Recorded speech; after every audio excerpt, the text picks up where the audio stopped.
Good evening, everybody, for our friends on the East Coast, and good afternoon to our friends on the West Coast, and good in-between time to all our friends in the in-between spaces. Welcome back to the BRCSJ Center for Social Justice virtual headquarters. My name is Robert Schreiber. I'm the chief activist here, and you are indeed tuned in to the Social Justice Power Hour. So welcome. Thank you for joining us. As always, it is an honor and a pleasure to have you with us. Tonight we have a very special show. We have New Jersey's own Lieutenant Governor Sheila Oliver joining us. We're going to have quite a wonderful conversation. What an inspirational journey our Lieutenant Governor has had, both individually and as a public servant, and done so many incredible, wonderful things for our community, for so many of our communities across this great state, and also with a national imprint as well. So we look forward to that conversation in a few minutes. But first, of course, we have some things that we want to share with you of import, and hope that you'll be inspired by what else is going on.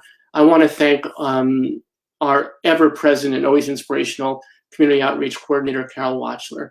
Carol has been working maybe even harder now the last few months during quarantine, making sure that voices are heard, that no one is unseen, that no one goes disrespected, that everybody is indeed feeling loved. And just the last couple of days alone, she did a panel with senior resources, and then today was at Rider College. So we're really proud of the work she is doing, and she is carrying the good name of the center forward, as she always does. And we cannot be more appreciative of having someone like Carol on our team and with us at all times. So Carol Watchler, our community outreach coordinator, doing the good works of the people as she always does, and we want to thank and appreciate and show our love her way. So thank you so much, Carol. I want to remind everybody that tomorrow night we have our open and out mic night. That's when our community gets together on the virtual stage and they share their time and their talent and their spirit. And we look forward to a nice end of week, a way that we can all come together. And whatever the week was to you, whether it was really wonderful as it could be, or really not so much as it could be, this is a way for us to come together and share some time and share our energies together. So look forward to seeing you tomorrow night at our open and out mic night.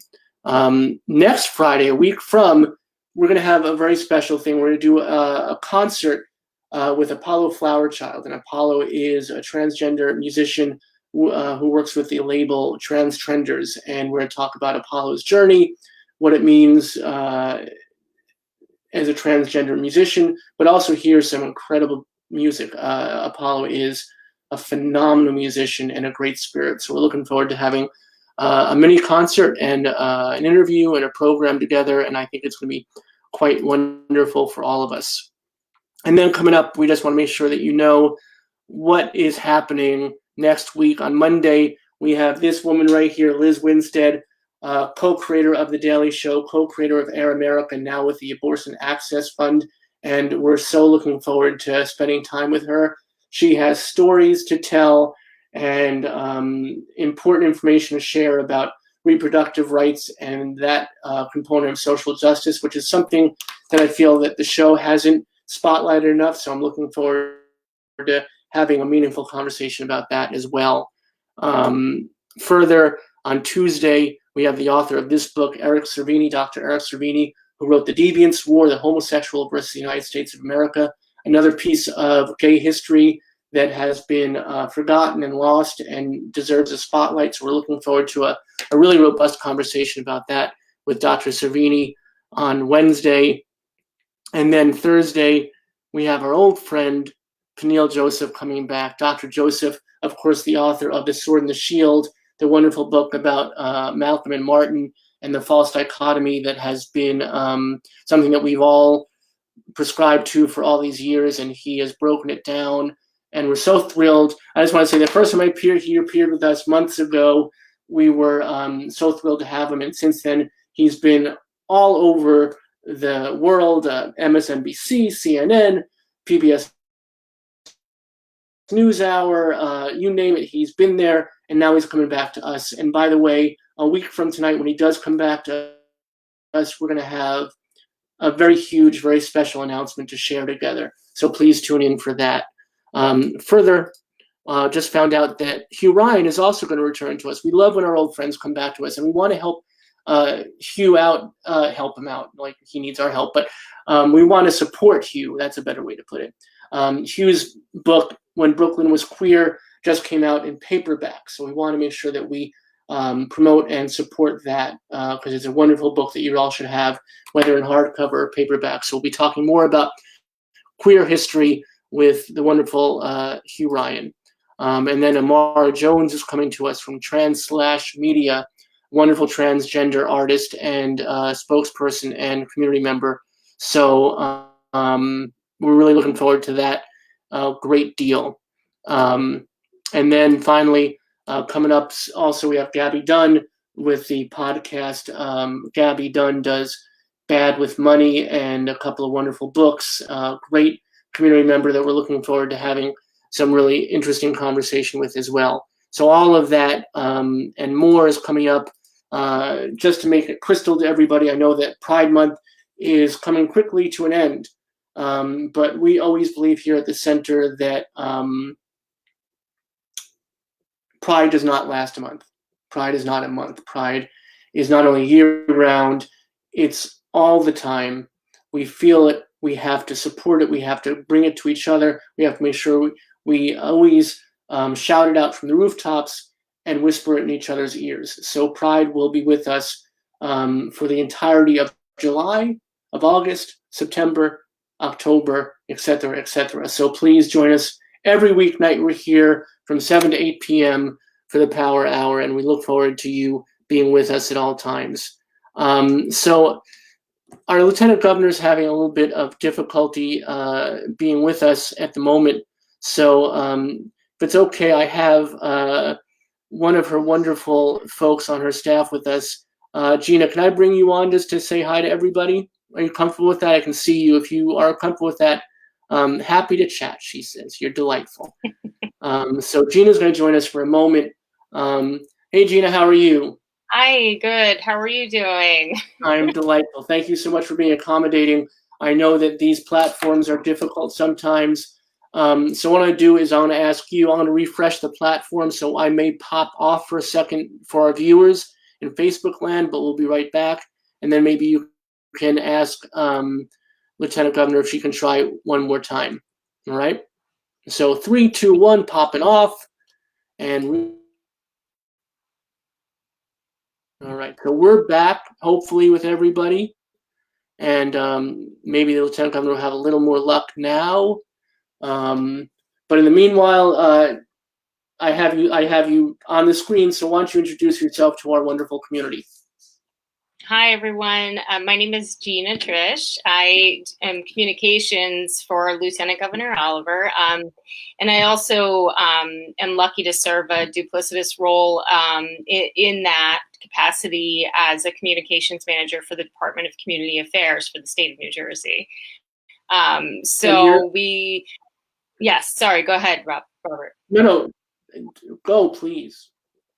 So our department, so the Lieutenant Governor has, as many people I'm sure are aware, a role that she serves as the second in command to the governor, the great Governor Phil Murphy.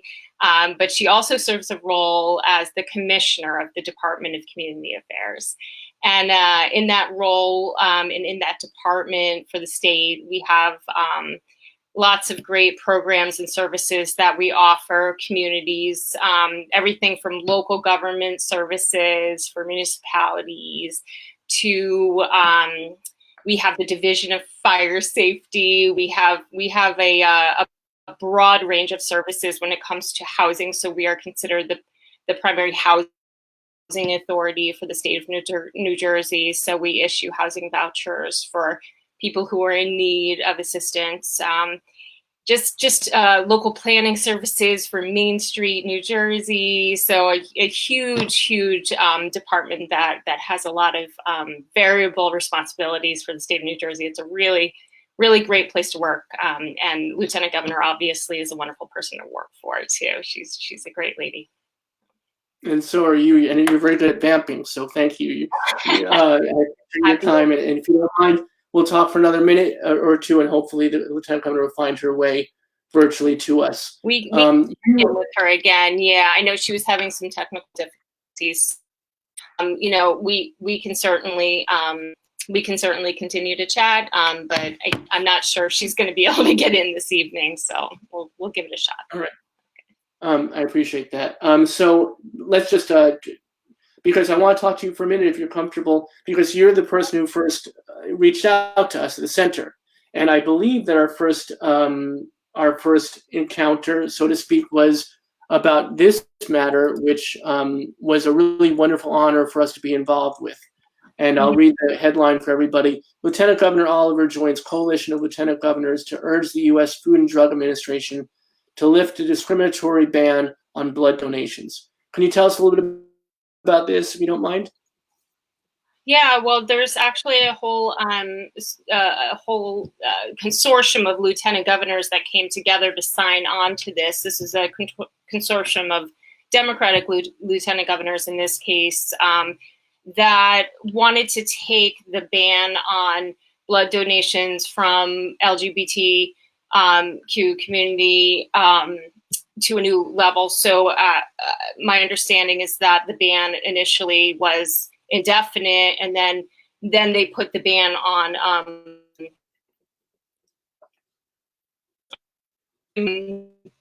so the understanding is that the consortium to lift that 3-month ban, which of course is the right thing to do. There's no reason at this point. We know that is just a discriminatory practice that makes absolutely no sense, and it's there's thousands of more lives that could be saved, as a result of lifting this ridiculous, antiquated ban on blood donation. So it's time to end it. Right, and that's what Lieutenant Governor says. I'll read her quote, which I think is really wonderful. She said, simply put, this antiquated mandate lacks any scientific basis and needs to be stopped, says our Lieutenant Governor Sheila Oliver. In the face of a large-scale crisis with severe blood shortages or not, we should never ostracize our LGBTQ plus community. We should invite them to volunteer to help save lives. We are one New Jersey community. We help each other no matter sexual orientation or gender identity. And that's really where I fell in love with her. I always have been inspired by her. I always thought she was a really wonderful member of the administration, and such a, one of, if I'm not mistaken, one of only 4 African-American lieutenant governors in the entire country. I believe it's 5, yeah. 5 now. But if I'm not mistaken about this too, and you can correct me, you know better, the only Democrat in that bunch? That is not correct. There are a couple of other Democrats in the bunch. I couldn't tell you off the top of my head. But I believe there's 5 total. So I think that I'm gonna. You're testing. Yeah, I'm gonna fire my research staff, which is myself. So basically, I just fired myself. So I want to ask you. I don't want to take your time. If you're comfortable speaking, I'd love to talk for a few more minutes. I think that if Lieutenant Governor can't be with us, you certainly are right there, at the pulse of it. And if you're comfortable and you don't mind, and I'm not taking advantage, I think that you have a unique perspective that our community would love to hear. Would you mind hanging out for a little bit? Oh, sure. I'd be happy to. No problem. Really? Really, it's no problem. We have a host chat, and if it's not true, you can put in the host chat, and I'll make it. I'll let you know. All right. So let's talk about your office. Must be insane right now. With we have 2 crises that are of the moment that are emerging. Robert, can right? I have a call coming in potentially from Lieutenant Governor's support. So if I could just chop off for a second and I'm going to pop you off. That okay. But yes. All right. All right. Hopefully that will be good news from Lieutenant Governor. So I want to thank everybody for being patient. These things happen. When I'm sitting on the couch at night after these shows and I'm watching CNN or MSNBC and there's technical difficulties. I always feel so vindicated. And I'm like, if they can do it, we can do it. So I'm hoping tonight we'll bring you a show. I'm hoping tonight that we'll bring you our Lieutenant Governor, because I want you to be as inspired by her as I am, as we are. And I'll take there are some folks in the audience who have already asked some questions. So let's get to that while we're waiting. And this is a really important question right here. Sandra asks, how many BRCSJ t-shirts does Robert have? As many as it takes. Branding is very important. When we first started the center, I made sure that I would be able to carry the message forward. And these are wonderful shirts. These are embroidered. They're not as special as the Angelic Troublemaker shirt that Kyle Burkhart made for us, the craftivist who was on the show recently. But I always want to make sure that people know who we are and what we do, so we can help as many people as possible. And they're kind of dashing too, I think. So thanks so much for asking, Sandra. It was a nice question to answer. And Jane says, blood donations save all lives. Good for Sheila Oliver. We agree. And our community outreach coordinator says, at long last, people have sought this result for years. And it's true. It's a travesty that it took this long. So we're so thrilled that we have such a strong proponent in our administration in New Jersey. So I think that we can bring Gina back, if that's okay. I think she's off the phone, and I don't want to be the only one that can see her, because it's nice to look at someone else other than just me. Although, I'm not hard in the eyes. Hey, Gina, how are you? So you have potentially good news? We're working on it. Her chief of staff just gave us a call and said that they're doing everything they can to try and get in and join at least someone from the staff to join the conversation as well, perhaps from her department. They're all scrambling. So if you want, I can actually talk to my community for a bit if you don't want to be bothered on a weeknight. I'm sure you're had a really long day. Yeah, it's okay, Robert. I'm happy to chat, or if you want, I can just hang in the background. It's up to you. And just wait, to hear back, or I'm happy to chat. I'm going to take your word if you're happy to chat, because you have a unique perspective none of us see. And I was about to ask you about how amazing. Well, this is not a question. This is a statement, then a question, just to clarify. How amazing the response has been from our New Jersey administration to both the pandemic of corona and the epidemic of systemic racism that we've dealt with, at this duality. And I can't imagine being that under fire and dealing with such grace that our governor and our lieutenant governor and our first lady and all the staff, all of you have really. I don't see a state in the nation, and I don't say this as a proud Jersey boy because I'm Brooklyn born, but I am incredibly taken with the response thus far. And I feel that the measures taken have been both with, police reform, and that's not an easy or a quick fix, but our Attorney General has been taking very bold steps to rectify that and make sure that it's not just for show. That's the other thing about the administration is I don't see a lot of things done that are just for show, that are just to appease. They're actually meaningful steps that will have impactful resonance for years to come. Right. Absolutely. Their actions are definitely speaking louder than their words right now. I 100% agree with that statement. And it was really refreshing to see that the Attorney General had put out a request for public comment, so that people can actually weigh in on the use of force policies that they're talking about changing. So it's refreshing to see an administration that really, truly cares, and beyond cares is acting in order to make meaningful reforms for the state. Yeah, it's wonderful. It's wonderful that people can see that our community can see this. What those of us that are lucky enough to meet the governor, humble brag, and be kissed by him. By the way, thank you very much. also get to see that it's very, very true, that they're never going to do something that is about, let's just put a good face on this, let's just put this together and appease folks. Let's do something that we can really make impactful, not just for this moment, but create something that moves on forward again for months and years. You know, Right. tough decisions. I mean, every day I can't imagine the decisions that are being made and the pieces that have to be put together. Mm-hmm.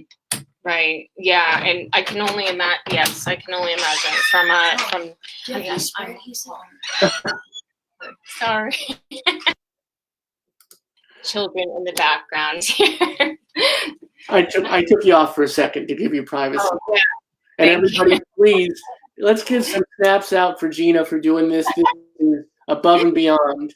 And I think that it's really wonderful to talk with you because we've exchanged emails, and I've always been really taken with your spirit and your energy. That there's something that you exude about, it's not just perfunctory, I'm making this connection, but this is meaningful to me. So thank you. I appreciate that. Yeah. Well, I try to put everything, into what I do, what I choose to do in my life. I'm very intentional about, and that includes my work. And, I feel grateful that my work can, actually have a meaningful impact on others. So that's it's good. So thank you. I appreciate that. may I ask you, and again, you can say to me, back off, buddy, but may I ask you, we at the center and during these power hours, one of the things that's really important to us that we like to hear about are people's personal journeys. So can you tell us what brought you to public service? What was it about public service? Because it's a really very, at most times, thankless job, especially when you're a staff member rather than lieutenant governor does get to get up and be seen and and be celebrated, but you're doing a lot of the platforming to allow the programming to work. So what brought you to say, this is what I want to do, and I know that I'm not going to get a lot of kudos for it, but I am going to make a difference for people? Yeah, well, I guess I'm no stranger to communications. I actually, prior to working for the state, I had worked in visual communications for various educational institutions, and then I also taught at communications, and I taught at Centenary University. This is like Where's your paintbrushes? Where's your paintbrushes? That's my kids. I have 2 boys, so they're one of the things that inspire me to do what I do. Kids. So, but anyway, I taught communications for quite some time to college level students, and then I decided actually to get involved in politics, and I ran for local office. I ran for a town committee in the town that I live in. Didn't win, but it was a great experience, and it gave me a platform to be able to express the things that I wanted to see changed, and that old adage that if you want to see things change, then you have to be the one that jumps in and does it. And so I did that, and then that transpired into running for state assembly. So I actually ran for New Jersey State Assembly in 2017 in the 24th legislative district. And as a Democrat in a Republican stronghold, I did not win, but my running mate and I had a great experience, and we met the lieutenant governor and the governor on that journey. So that was in 2017 when they were running for office as well, as a ticket. And so on the campaign trail, I actually met the lieutenant governor at a Democratic event, and it was just blown away with her ability to just speak about her life in service and everything that she had offered people throughout her life and her own journey, through, becoming the first African-American woman to become Speaker of the Assembly, the General Assembly. And she was just truly an inspiration to me as I was running for office. And so that's what led me to this point where I was able to, have the opportunity to work for the state. So, and now working, for the Department of Community Affairs, it's a whole new world of service and, of just learning all about what the state offers and does. And it's just been a great, great opportunity and, just a really interesting journey in order to, just meeting people who some work for state government, their entire career, and then others kind of just come in and they work, based on, a shorter term administration basis. So it's really interesting to see how the work gets carried out in the state. And it's a fascinating thing. And, I feel fortunate to have the opportunity to do it. If you don't mind, so Jane says, ask Gina, who was your running mate? My running mate was Kate Madison. She is actually, oddly enough, she and I went to high school together. We're both graduates of Kittatinny Regional High School in Sussex County, proud graduates of KRHS. And so Kate and I met in high school. And then we sort of went our separate ways. And she went out to California for college. I went to Washington, D.C., but we both relocated back to the New Jersey area because we both love it here. We both love the Sussex Warren County areas, the rural beauty. That's my voice again. I'm feeling so bad now. It's all right. It's 7:30 on a Thursday night. This is what they do. They make a lot of noise. So. And we're fine with that. If you're fine with that, we're really fine with that. This is we may have Dr. Ibram Kendi on, we may have Valerie Jarrett on, but this is community. This is what we do, and this is what we believe in. Well, so, Dr. Kendi last night left the show early because he had a 4-year-old to take care of, and we were thrilled about that. We really were, because what a great moment that was of practicing what you preach, right? I'd rather he go take care of his 4-year-old daughter than talk to us, for the 100th time in the day, espousing the virtues of anti-racist baby. We can do that without him. He has a family, and that's what's the most important thing. Absolutely. Agreed. 100%. Yeah. So it's not looking hopeful. Unfortunately, I still haven't heard from her chief of staff yet. So I think at this point the technical difficulties have interfered to the point where I don't think she's going to be able to join us tonight, and I apologize for that. I'm very sorry. No, we understand completely. We will have to figure out a different format to do this in the future, where we can make it work for her. So. Yeah, no, we appreciate that. No worries. I want to let you go so you can take care of your kids and be with your family. Thank you. Well, I appreciate the opportunity to speak with you, Robert, and with your audience. And I appreciate everything that the Bay of Ruston does through this program. It's clearly valuable to especially to the youth and the LGBT community. And I find it heartwarming that this is something that you do every night, 5 days a week. It's just it's a wonderful thing. So thank you. Appreciate it. My one last thought is, and someone just suggested this, and it wouldn't be optimal, but maybe we could do a call-in. Would she be interested? Would that be something that may be doable? Or, unfortunately, people would have to look at me the whole time. Yeah, I'm not sure. I could certainly attempt. I could attempt after we hang up to reach her and see. Wait. I think we have a miracle. Do we have a miracle? Okay. I think that, do you recognize this person at all?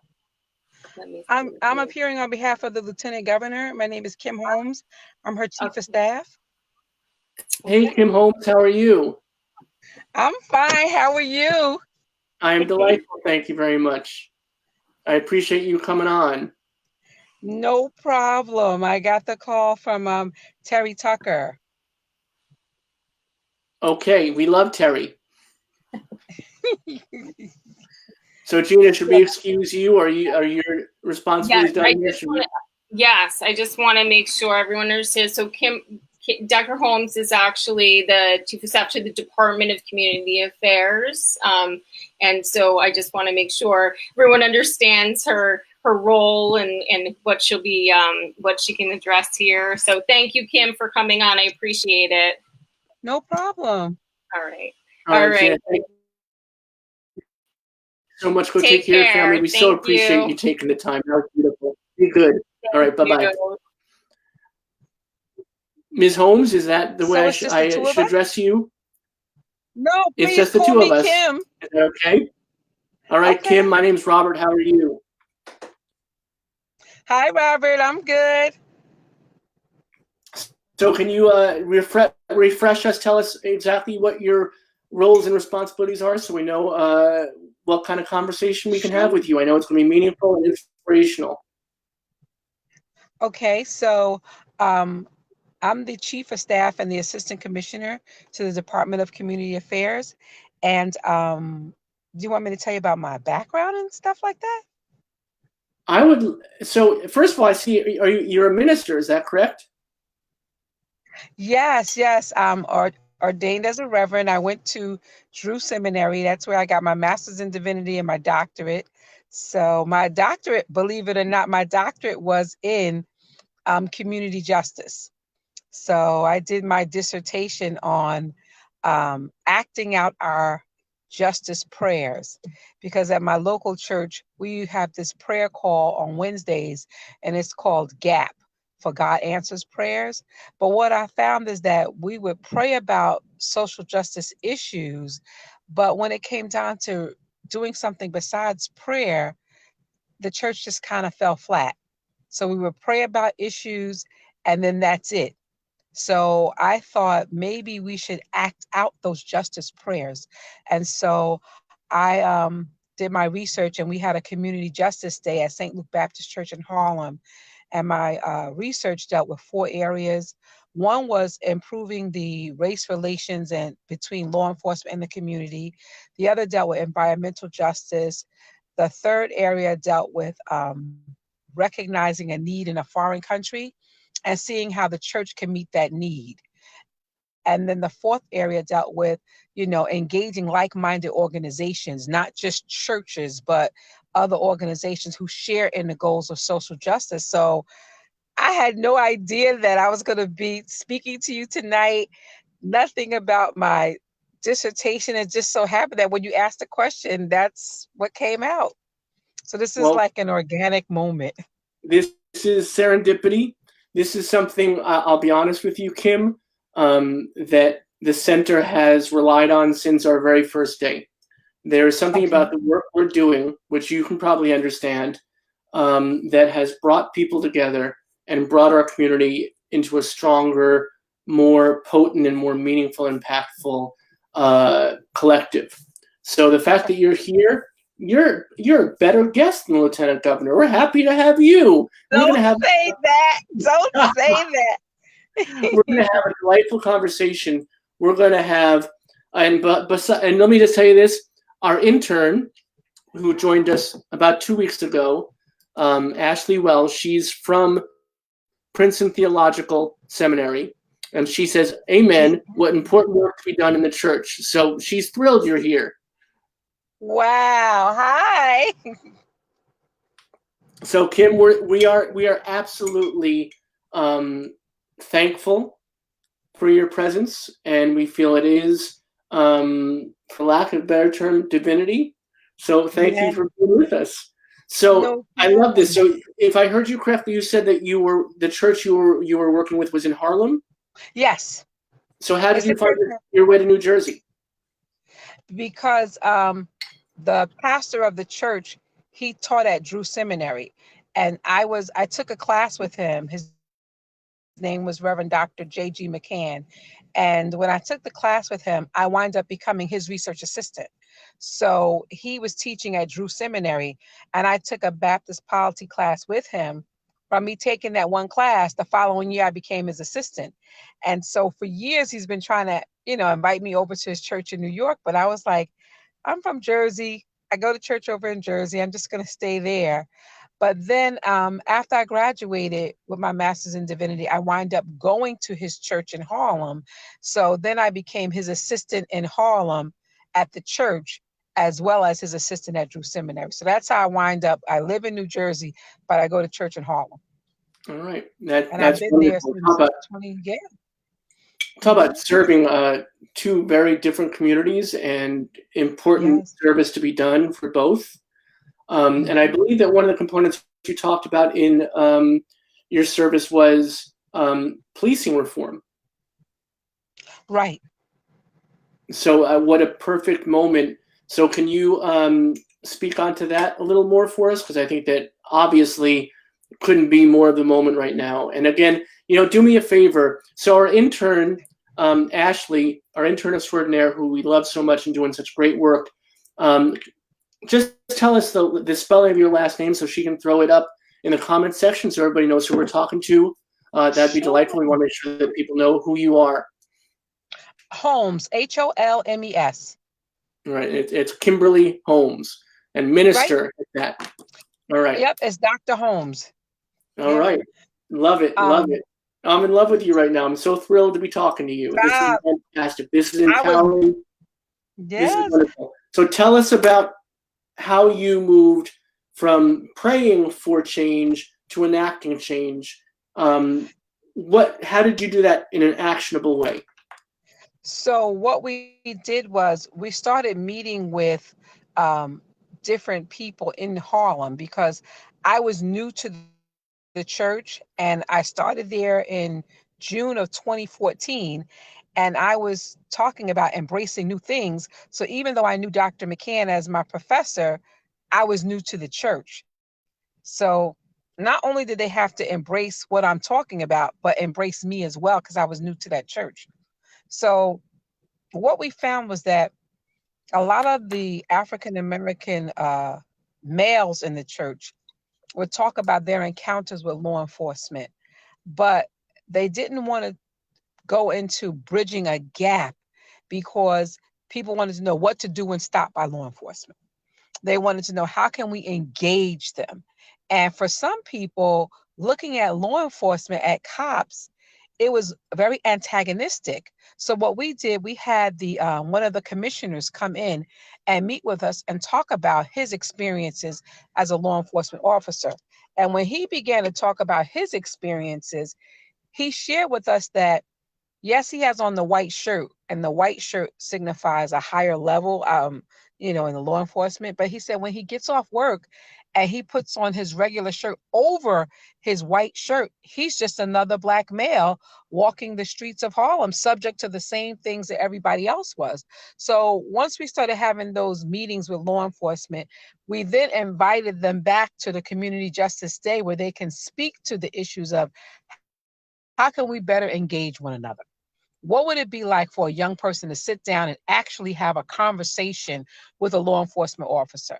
Or how would it look if mothers came in and talked to law enforcement about, I wonder if my son or my daughter is going to come home when they leave to go to school in the morning?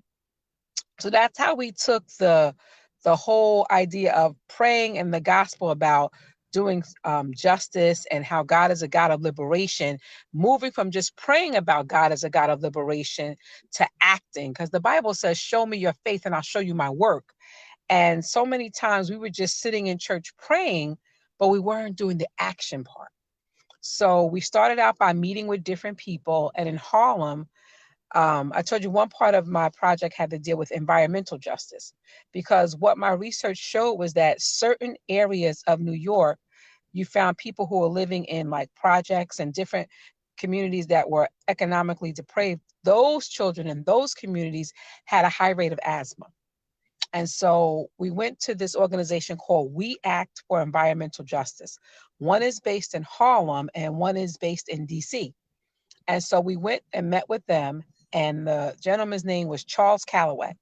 he came in and took us on an environmental tour of Harlem to show us how, We Act for Environmental Justice actually helped Harlem become a better place to live and improve the levels of um, asthma impacted children and all that.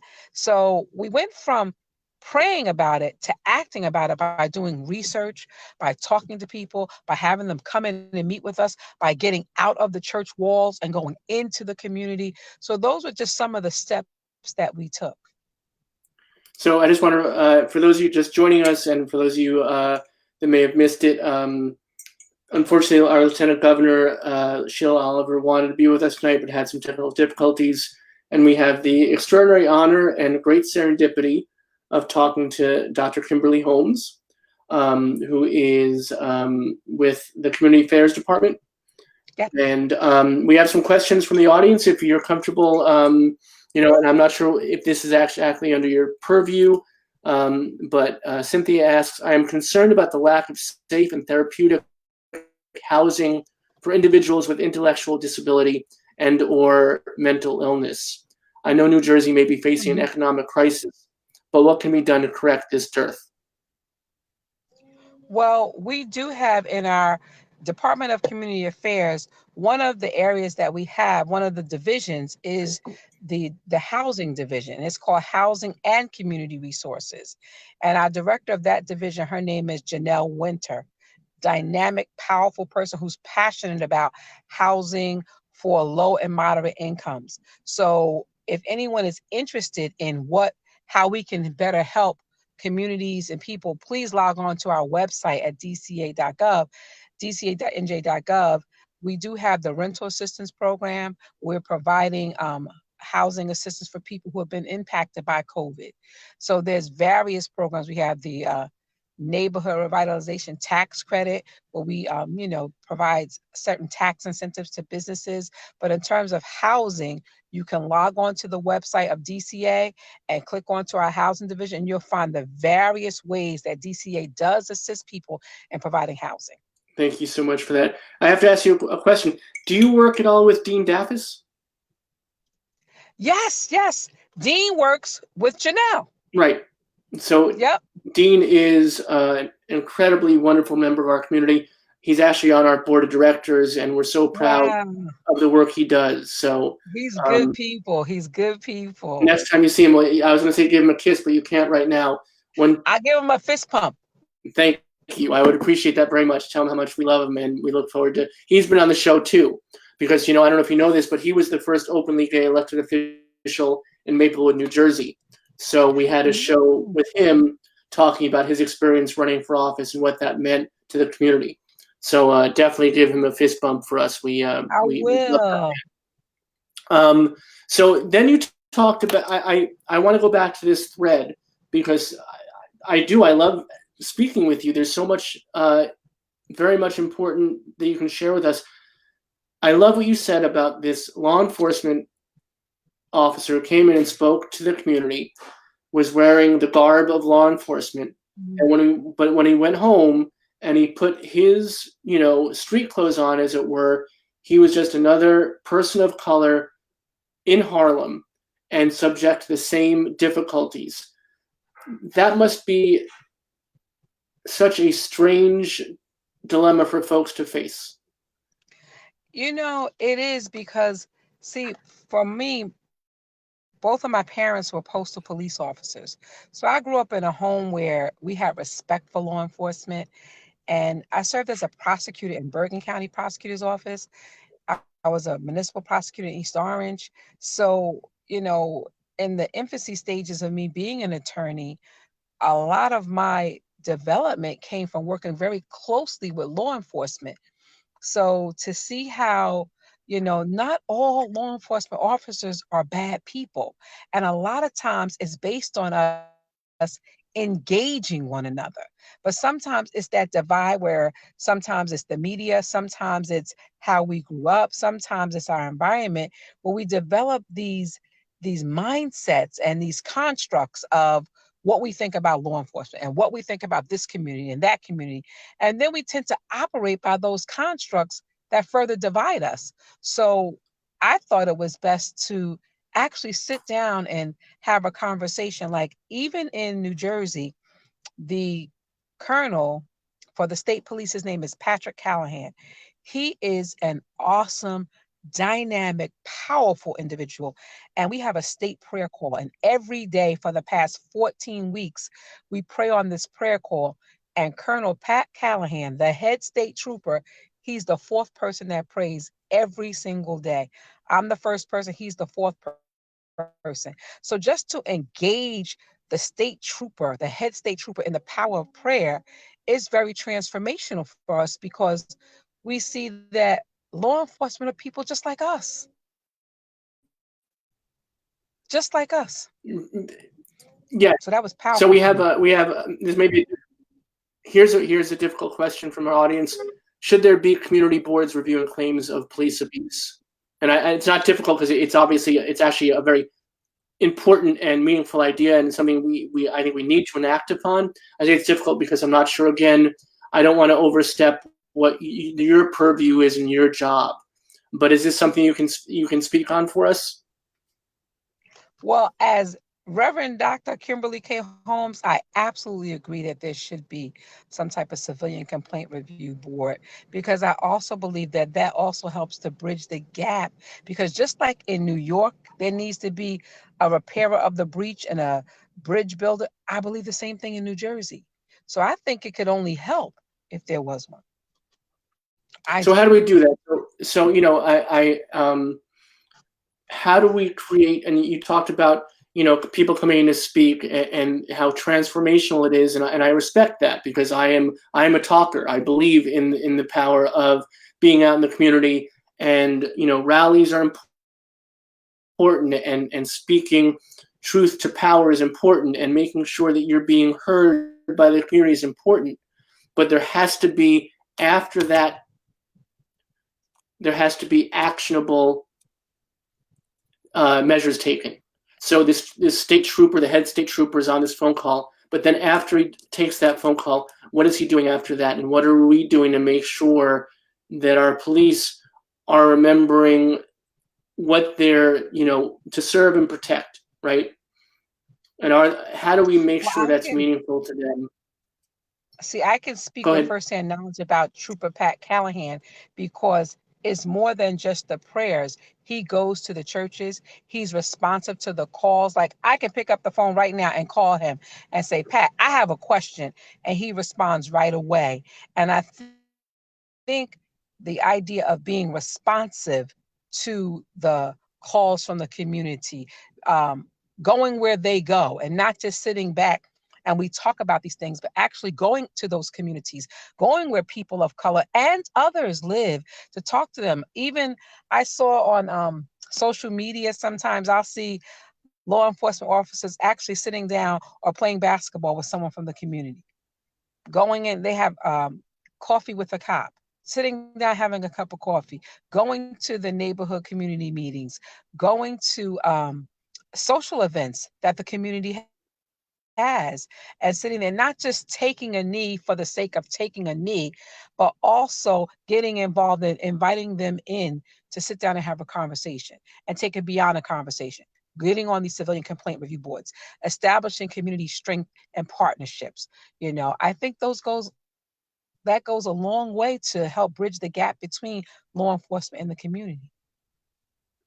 And do you honestly think that there is the opportunity now for this moment to become a movement, for there to be meaningful change with our police, with how our police interact with our community? We had Dr. Ibram X. Kendi on last night, who's the author of How to Be an Anti-Racist. We talked about this concept that is vast and deep and incredibly complex, but it's also very simple. It's a matter of every day you take yourself and you check what you're thinking, what you're doing, what you're saying. You're looking around you in the community and checking what other people are doing and thinking and saying, and making sure that you are not just being complicit by your silence, but speaking up and out.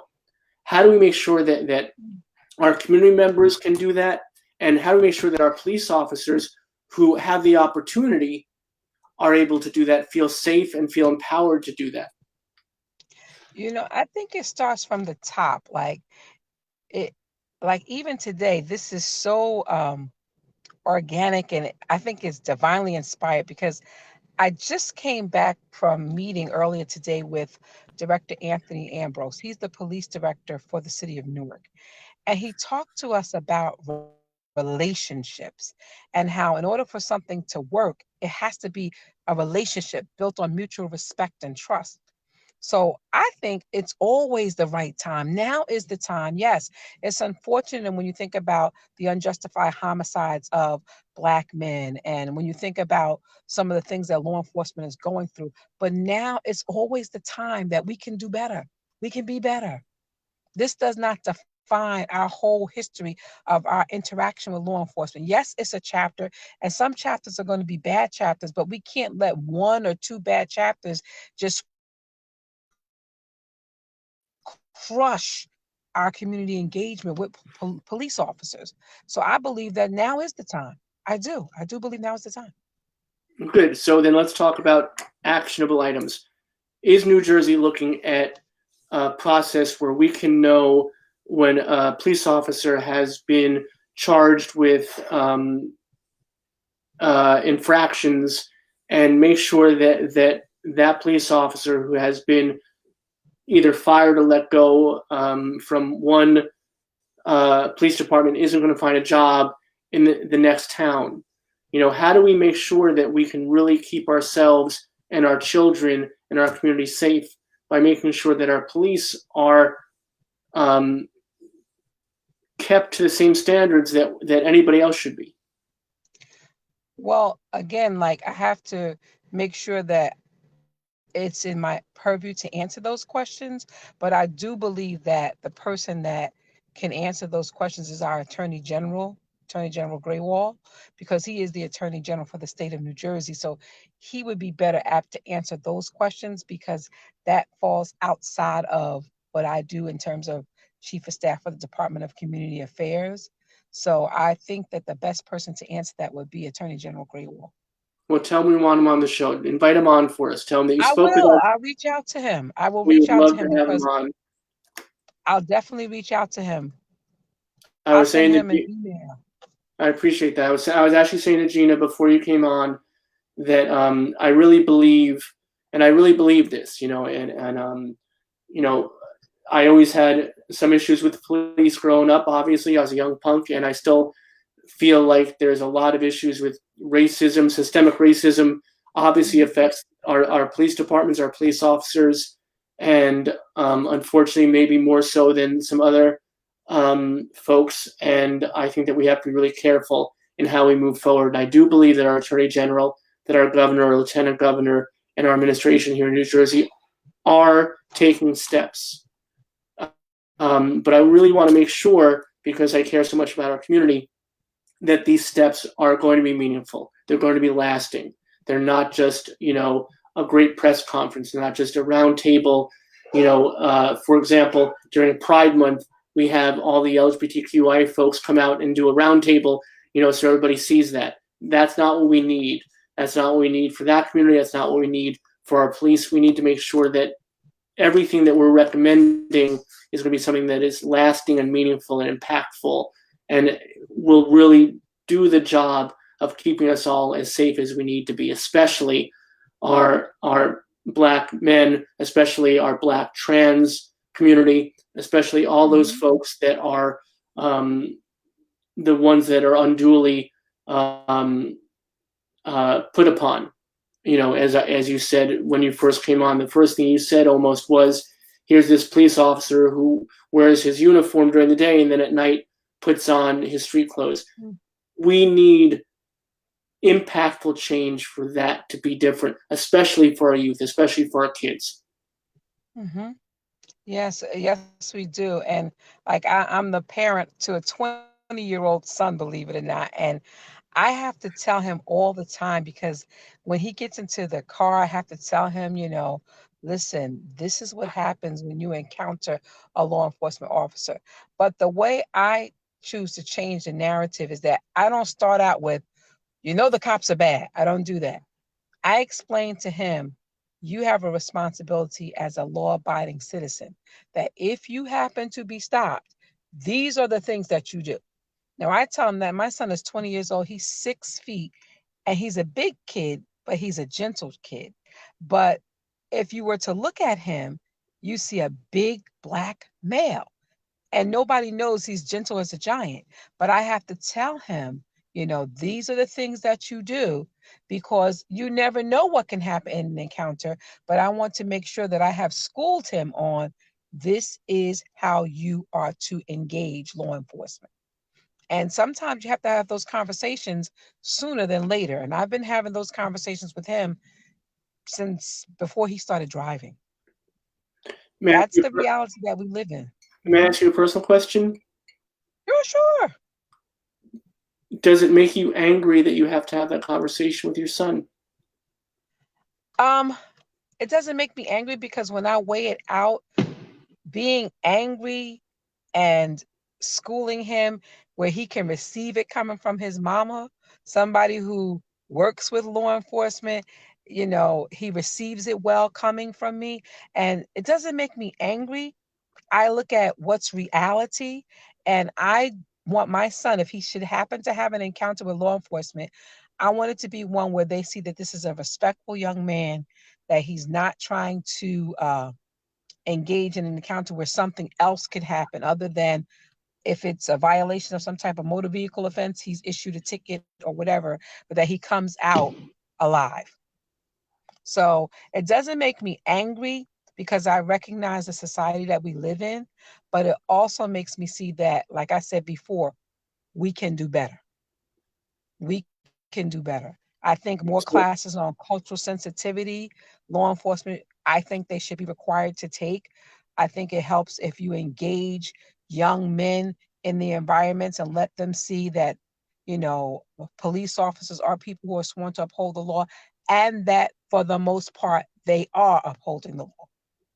Because I don't want to paint law enforcement with such a broad brush to say all cops are bad. That's not my reality. And I don't want him to think that that is reality, because I do believe in, I'm a spiritual being. So for me, I do believe in the goodness in people. I don't want to see the world as doom and gloom. We're going to fight the good fight. We're not just going to march just to be marching. I believe that we need to be at the table for systemic policy changes. I believe that it's more than just a march. If it's going to be a movement, then it has to be a movement at the legislative end. It has to be a movement being on particular boards where changes are made, and not just marching just to march. Because what do we do after the march? Right. That's how we feel. That's part of our very mission here at the center. Kim, thank you so much. I really appreciate your time. You're welcome. I'm so glad to have made your acquaintance. I want to say that I agree with a vast majority of what you said. There are some things we disagree on that I think that we spoke on, and I think that's important to do that. But I believe your spirit is in the right place, and I think that the administration is doing a really fantastic job for the most part, and I support our governor, our lieutenant governor, our attorney general, and all the folks who are doing this strong work for our community. We want to thank you for taking your time tonight. No problem. Anytime for Gina, anytime for the lieutenant governor, for Terry, I'm there. And thank you so much for having me. I mean, I could just feel your energy through the phone, and just looking at you, you seem like a really, really grounded brother. And I just want to say thank you for having me. That means a lot to hear that. Thank you so much, my friend. You're welcome. Wonderful to make your acquaintance tonight. Please give Dean Daffis a fist bump for us. Tell the Attorney General get him on the show, and tell Lieutenant Governor Sheila Oliver that we look forward to having her back. But I really enjoyed our time together, and I wish you the best. And give my love and respect to your son. Will do. Thank you so much. Take care. Right. Have a good night. Well. Bye-bye. Bye. Well, ladies and gentlemen, and my non-binary friends, that is our community. Sure, of course, we were hoping to talk to our Lieutenant Governor tonight, and that didn't happen. It will happen. I guarantee, I promise you that, I pledge to you that we will have her on the show. Maybe even now we can have our Attorney General as well. But to talk to Dr. Kim Holmes, I think that was an important and meaningful conversation. And I want to thank you all for being a part of it. This is how we do community here at the Bayard-Rustin Center for Social Justice. This is what the Power Hour is all about. It's about community. It's about you folks watching and being with us in spirit and giving us energy. And for those of you that ask questions and give us snaps out, we appreciate that so, so much. But for people to come on and just say, hey, I'm here, I want to voice my part of the community. We want to thank Gina for coming on, and that was really above and beyond for her. So thank you, Gina, for being a part of the first part of the show. And of course, Dr. Kim Holmes, who we spoke to for the rest. That was wonderful, and it was meaningful, and I'm glad that you got to witness it. Thank you all for being with us tonight. You know that, as we say every night, we supply the hour, but you supply the power. So thanks so much. We'll see you tomorrow night for Opening Out Mic Night. And then next week, we have Liz Winstead, we have Dr. Eric Servini, and we have the return of Dr. Peniel Joseph. And we have a very special announcement with Peniel. So look forward to all that next week. We love you all.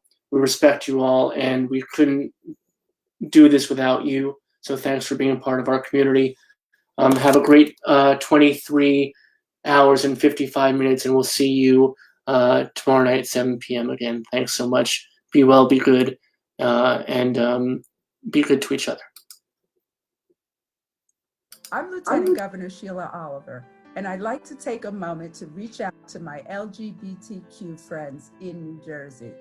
Governor Murphy and I understand that this is a particularly challenging time for many people in the LGBTQ community who are living at home with family that may not be accepting of them. I want to tell you about a daily broadcast from the Bayard-Rustin Center for Social Justice that offers solace, strength, and empowerment in these difficult times. On their show, they host an impressive variety of guests that take live questions and speak to critical social justice issues. The Social Justice Power Hour is aired live every weeknight at 7 p.m. on the Bayard-Rustin Center's Facebook page. We hope that you will tune in.